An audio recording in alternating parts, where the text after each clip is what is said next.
Yes, now fam, welcome back to another video on Jazza TV. Today we're going to talk about something that I always think about this actually. It's quitting in boxing, and what is quitting, levels of quitting, and is there levels of quitting, or is it black and white thing?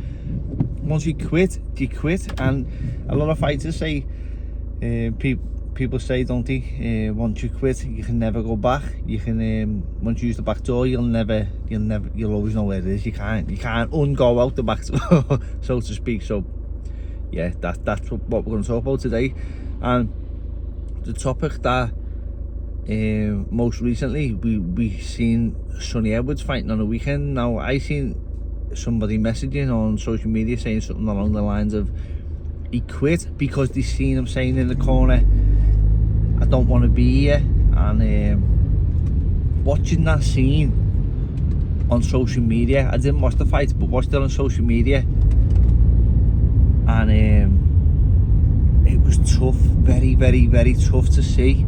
And Chris Williams in the corner, I think, done a fantastic job by putting him straight, saying don't. I would expect somebody to say that to me, you know, drag me through the fight. And you don't know with Sonny sometimes, do you? Because he's so good on the social media, and he can play the game really well. So you don't know what he's at or where he's actually spoke a lot, hasn't he? And I think Chris Williams done a great job first of all. And so I didn't watch the fight the next day. I seen that clip on social media, and I said to me, "Oh fella, fuck's sake, did Sonny quit last night?" And my dad said, "No, did he fuck quit?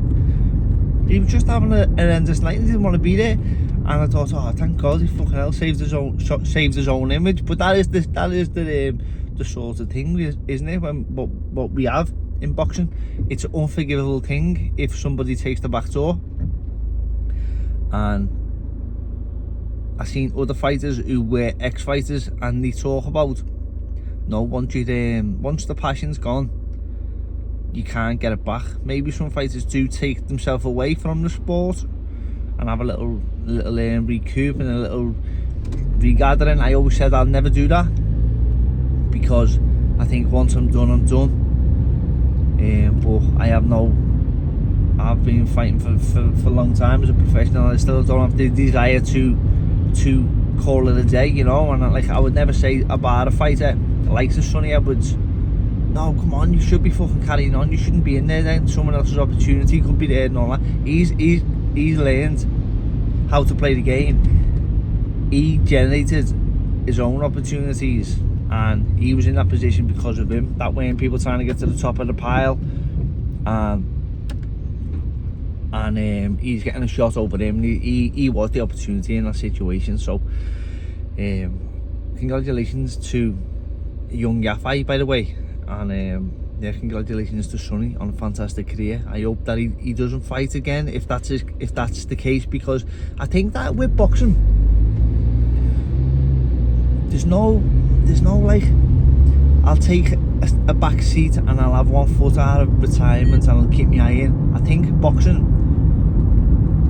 because of the nature of the sport and the people in the business of the sport and stuff like that, I think that boxing doesn't end like most businesses. I think boxing's a cliff edge, and when you go off it, you go off it. And it's fucking hard to get back on, you know. It's a mountain climb every time you want to get back up, and that's what I find, because I have lost fights before, and it's a cliff edge. And if you're going to get yourself back into a situation like of now, you're fucking climbing a mountain, it's hard to get back up there, you know. And then it's just a fucking cliff edge again if you lose again. That's how brutal the business is. So I don't think you can have one foot in and out of retirement, you know. I don't think it works like that, in my opinion. It's just a really brutal dog-eat-dog business, and I like it like that, to be honest. I think it's very competitive. It's very competitive, and it's made the best man win, so to speak. And it can be brutal, but it's beautiful as well. And if I could change it and be any other way, probably no, because you want to know that you are number one. When you get there, you want to be the number one. So, you know, that's why boxing is the best sport in the world, in my opinion. But yeah, we'll talk about quitting, levels of quitting. So now I'll talk about some personal experience myself, quitting wise. I was told as a kid by Franny Hand, who's a former professional boxer, once you use the back door, you can never go back. You'll always find it. You'll always know where it is. And I always feared that. How could you live with yourself? Now I wouldn't consider Sonny's experience there as quitting, but I have lost fights. I've been stopped in fights, and how can I say? I got stopped with a broken jaw. I got pulled out, but to me it felt like quitting because I weren't asleep, if that makes sense. Now I have been knocked out, I've been put asleep, and I've also been stopped standing on my feet, and I've also been stopped where the corner's throwing the towel in. These are all been in world title fights, and I'll tell you the level of how much it feels like you've quit in them situations. With the broken jaw, it's like, for fuck's sake, what's going on here? I understand why you've stopped the fight, but the only bit of solace that you get out of this is knowing where your head was at when you're looking for a big shot, because you know you're in trouble, you're in danger, your jaw's hanging off, and your thoughts are, you go back to your thoughts. This is what fans don't see about boxers. No, when boxers go asleep, they go over and over and over, and they analyse where the mind was at. Not so much the body and how good they were boxing, they analyse the mind, the thought patterns, and I can sleep by knowing I was looking for a big shot. There was also a time when I got stopped by me corner because my eyes were both closed. I couldn't see nothing in the fight. I was having to feel around where he was to try and get a gauge on where he was, because it was like squinting your eyes, and I couldn't see nothing where both eyes were closed over. But in my mind, repetitive, I'm saying to myself, I'm gonna get him. I weren't gonna get him. Turns out, you know what I mean? I can't watch that fight back because it hurts, but you still feel like there's some sort of quit because you weren't put out. When I did have a fight for the IBO world title, that was the WBA world title and the IBF world title. When I fought for the IBO world title and I got put asleep, you just kick yourself. There's no thoughts around it. Now I was getting hurt in that fight. There was no fluid on my brain because I killed myself so bad to make the weight, and every punch, even a jab, it was rattling my brain. I don't know if fighters will know what it feels like, but when your brain's getting rattled, it's an odd feeling because you're getting sensations, you're getting mad sensations in your fingers, in your toes. Every time you're getting it, you're getting like buzz, tingly. It's like you're underwater, your senses are a little bit scrambled. Now, I say underwater because it feels like you're underwater. Imagine trying to box or do something underwater. Your timing's not the same. Gravity doesn't feel the same almost.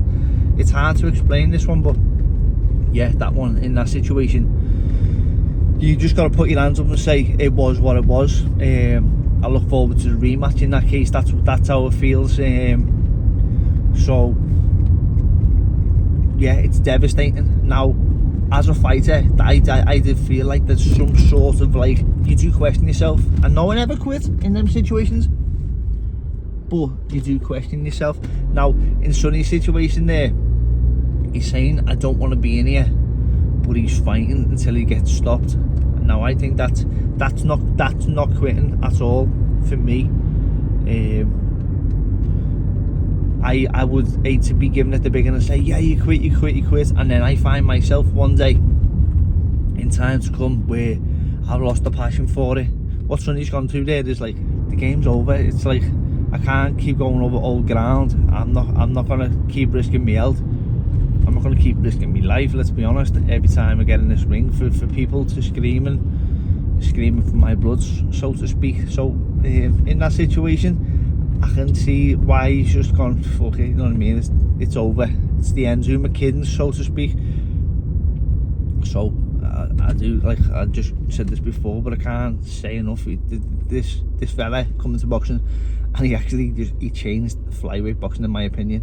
I remember when I turned professional, Frank Maloney was the only person who was working with the lighter fellas, like Paul Edwards, Chris Edwards, Kevin Satchel.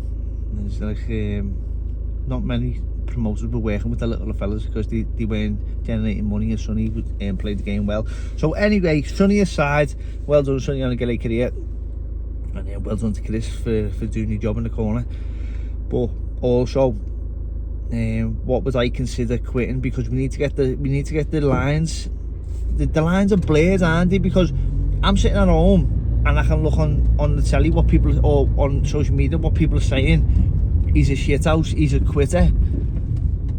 And I'm thinking, he never quit there. Or I'm also, everyone's got a different definition of quitting, haven't they? And it's like, we need to get these, it's the worst thing to be called as a fighter. It's actually the worst thing you can actually call a fighter, a quitter.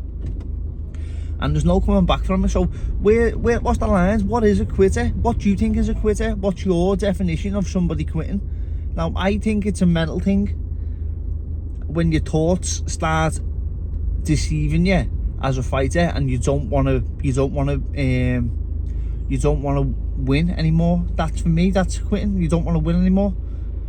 You're there for reasons other than actually being a champion. I don't know. That's my opinion.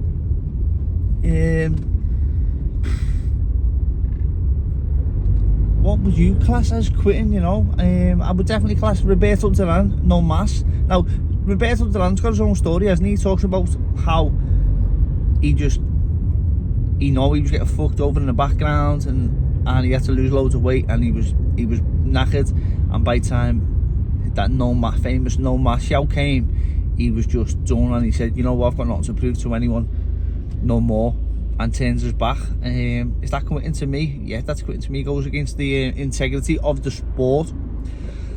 That is unforgivable. Now, I could be saying these things and myself deceives myself in the future in a big fight on the biggest stage of all. Now, I pray to God that as a fighter that never comes upon me, you know. And like Roberto Duran probably wanted that, didn't he? So I'm not like saying the doors are open because I might quit. I'm saying is that please God give me the strength to be a fighter and a warrior in all cases and all scenarios. That's what I believe. You know, I wouldn't kick a dog while it's down and then start saying you're a quitter, you're this and you're that. I don't know. What cases can you think of where people have quit and people have got loads for it? There was one with the O'Hara Davis fight, weren't he, where he said me nose is a busted or something, and against Josh Taylor, and people called him a quitter and stuff like that. Now, I don't know. In that situation, you have to be in that person's body, don't you? You'd have to be inside the ring. Fucking knows, you know what I mean? Like, you could look to the corner to help you and stuff like that. I don't know. It all goes by the mentality of the fighter in that situation. Sometimes you can see the mentality on somebody's face, on their actions. They're giving signals of what they're actually thinking. I understand that, but you can't actually go there in someone's mind and say he's a quitter. You know what I mean? The level of pain could be excruciating, and that's all they're thinking about at that time. I know what it was like when I got a broken jaw. Like I said, the fear of the pain, it was going to get worse and worse, and it was going to be another 10 rounds of it, and it made me think, I need a big shot. I need to end this pain by getting a big shot. That was my thoughts, and I'm glad that was my thoughts, because it could have been the opposite, couldn't it? I can easily see why a fighter would say, fuck me, I can't go through this pain. Like, if we had Daniel Dubois against Joyce, people said that he quit, he took the knee, but you don't know the level of pain. I've spoken to a fighter who I know personally who said that he had a similar situation. I would love to speak to Daniel about that, about the pain he felt, because my friend told me he got a shooting pain. It was like a lecky shock, and that's what I had, the same thing, and I hadn't spoken to no one else before it. And I'm assuming for Daniel's reaction, he had this lecky shock feeling going on. It's terrifying feeling, it is. And that's what people don't see when they're watching a fight, saying this, you know. Even when you had Gerald McClellan against Nigel Benn, the commentator said at the time, you know, we took the knees, quit. I suppose if you take the knee, you quit, but the man's got a brain injury, you know what I mean? The man was feeling something. It's a hard one, isn't it? And it's hard to say these things because it is the ultimate sport, and I think that we should keep it the ultimate sport. And I think that if I'm ever in them situations and I take the knee, I think people should call me a quitter, yeah, I do, because I know what I signed up to, and we know what we signed up to, or we should know what we signed up to. When we turn professional and we're faced with these trials, you know, and when we go into fights a lot of the time, and we've got disadvantages, and we're not there to win sometimes on away shows and stuff like that, and we know what we're signing up for. So it's like, it's a tough one, isn't it? And it's a touchy one as well. It's a very touchy one, and it's you never get fighters getting any sympathy from the crowd because they're paying good money to come and see a war, and I understand it 100%. Have I got sympathy for quitters? No.